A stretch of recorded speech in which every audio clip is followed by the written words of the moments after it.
আজকে আমরা প্রিপোজিশন অনের ব্যবহার শিখব। অন সাধারণত কোনো কিছুর উপরে স্পর্শ করে রয়েছে।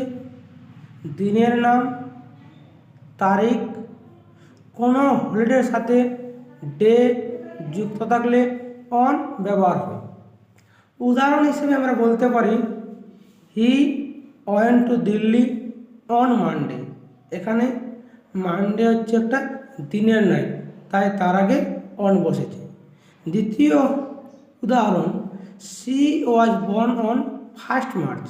এখানে 1 মার্চ হচ্ছে একটা তারিখ, তাই তার আগেও অন বসেছে।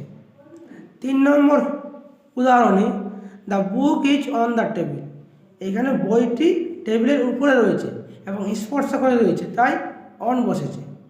4 নম্বর father gave me a car on Christmas day. এখানে ক্রিসমাসের সাথে একটা ডে রয়েছে এবং ক্রিসমাস হচ্ছে একটা হলিডের নাম, তাই তার আগেও প্রিপোজিশন অন বসেছে।